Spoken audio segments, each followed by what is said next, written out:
PPC ভবন একদম এখান থেকে শুরু, সারিয়ে পিপিসি ভবন স্পোর্টিং ক্লাব এখান দিয়ে শুরু হচ্ছে। এবং এখানে অনেককে অনেক কথা বলবে, বাট আমি বার্তা দিই না কাউকে। এই যে হৃদয়, যেটা ফোন নেই, আস্তে আস্তে না বহুতই জমে গেছে, বহুতই বিয়ে হয়ে গেছে।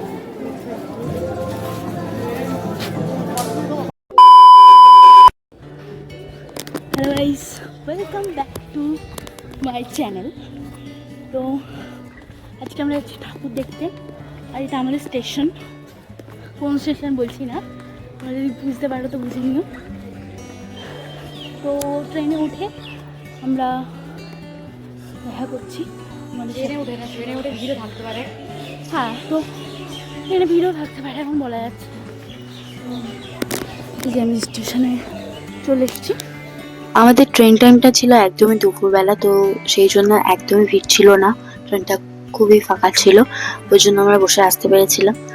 যেহেতু আমরা হাসনাবাদ লোকাল ধরেছিলাম, মানে হাসনাবাদ টু শিয়ালদা, তো আমাদের বিধাননগর নামতে হবে, বাট আমি ভুল করে গ্যালোপিন লোকাল ধরে ফেলেছিলাম। আমি জানতাম না যে বিধাননগরে থামবে না, বাট থেমে গেছিল।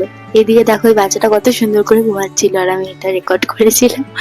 তো যাই হোক, সুন্দর প্রকৃতির দৃশ্য দেখতে দেখতে আমরা পৌঁছে গেলাম বিধাননগর স্টেশন। আর এই যে চারপাশে কয়েকটা দোকান যে তোমরা দেখতে পাচ্ছ, এই দোকানগুলো পার করি, কিন্তু আমাদের দোকানটা আছে না, প্রথমবার নয়। পিছন থেকে বলছে অনেককে অনেক কথা বলবে, বাট আমি বার্তা দিই না কাউকে। তো চলো, আমরা কিন্তু অটো ধরে চলে এসেছি, অটো ধরে আমরা স্টেশনে যাবো। তো এই যে এখান দিয়ে আমরা নেমেছিলাম, এখান থেকেই নেমেছিলাম সম্ভবত, ঠিক করে নিয়ে আমরা কিন্তু এই অটোটা করে নামলাম, এবং অটোটা করে নেমেছি সেরকম একটা পজিশন আসছে। তো 4 নম্বর প্ল্যাটফর্মে নেমে একটা সিঁড়ি দেখতে পাবে, ওই সিঁড়ি থেকেই নেমে অনেক অটো দাঁড়িয়ে থাকবে। পুজোর সময় বেসিক্যালি অটোগুলো দাঁড়ায় না, তো আমরা যেহেতু চতুর্থ দিন গেছিলাম, তো অনেক অটোই ছিল, তো অটো করে 30 টাকা ভাড়া দিয়ে আমরা ওই সিঁড়িটার সামনেই আমাদের ছেড়ে দিয়েছিল, এবং ওখান থেকে প্রায় 15 থেকে 20 মিনিট তোমাদেরকে হাঁটতে হবে হেঁটে। তারপরে আমরা দেখতে পেলাম যে এত সুন্দর একটা প্যান্ডেল করা হয়েছে। আমরা তো ফার্স্টে বুঝতেই পারছিলাম না কিভাবে যাবো, যেহেতু this is my first time, and পৌলুমিরও ফার্স্ট টাইম আই থিঙ্ক। তো পৌলুমি এর আগে অনেকবার গেছে, বাট আমি কখনো যাইনি। শ্রীভূমির একটা আলাদাই মাধুর্য আছে, যেটা প্রথমবার গিয়ে বুঝলাম আমি। তো এত সুন্দর প্যান্ডেলটা করেছিল, মনটা পুরো শান্ত, মানে শান্তি পেয়ে গেছিল মনটা, এতটাই সুন্দর ছিল। আমরা বেশ কিছু সময় দাঁড়িয়ে বাইরে কয়েকটা ফটো তুলেছিলাম, যেটা আমার ইনস্টাগ্রাম প্রোফাইলে আছে, ফেসবুকেও আমি পোস্ট করেছি, প্লিজ চেক আউট করে নিও।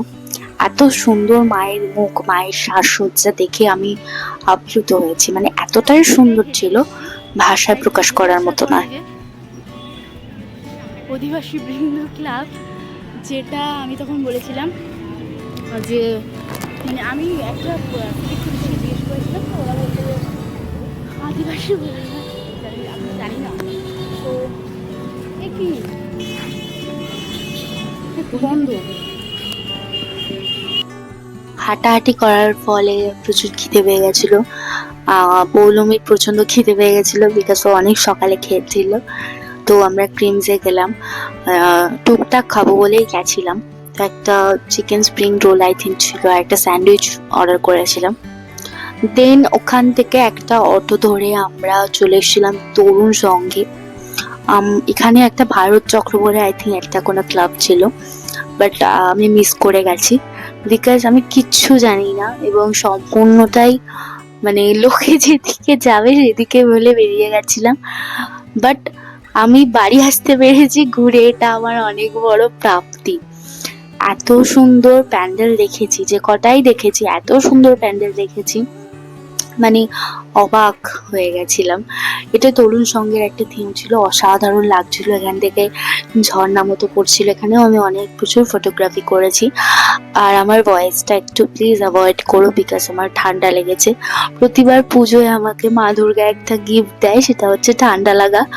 মানে প্রচন্ড জ্বর আসে, কাশি হয়। তো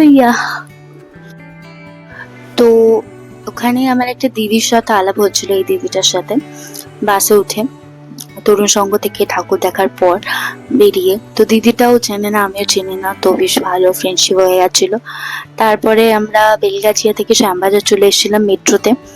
শ্যাম স্কোয়ার এখানে একটা প্যান্ডেল হয়েছিল ছোটখাটো, সেটাও মোটামুটি ভালোই লেগেছে আমাদের।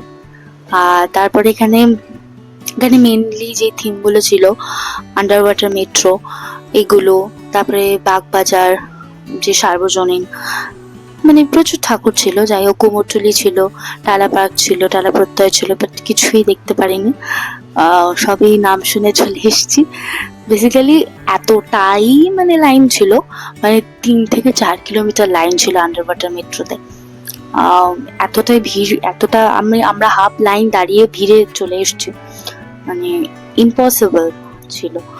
তো নেক্সট ওখানে দাঁড়িয়ে কথা হলো যে আমরা চলো সন্তোষ মিত্র স্কোয়ারে যাই, বাট না, সেটাও আমাদের পক্ষে ইম্পসিবল হয়নি, বিকজ অনেকটা রাত হয়ে গেছিল। তো আমরা ওখান থেকে মেট্রো করে চলে এলাম দমদম জংশনে। প্রচুর ভিড় ছিল, যার জন্য আমি ব্লগ কন্টিনিউ করতে পারিনি। তারপরে আমি বাড়ি চলে এসেছিলাম, নেমে গেছিলাম। তো তুমি বাড়ি অনেকটাই দূরে এখান থেকে। তো এই সংক্রান্ত একটা শর্টস আমি আপলোড করবো, অবশ্যই দেখতে হলে আমার চ্যানেলটা সাবস্ক্রাইব করতে হবে। তখন সবাই ভালো থেকো, সবাই সুস্থ থেকো। আর এটা হচ্ছে আমার পাড়ার পুজো, এটা নিয়েও অনেক ভিডিও আসবে, তার জন্য কিন্তু সাবস্ক্রাইব করতে হবে। তো সবাই ভালো থেকো।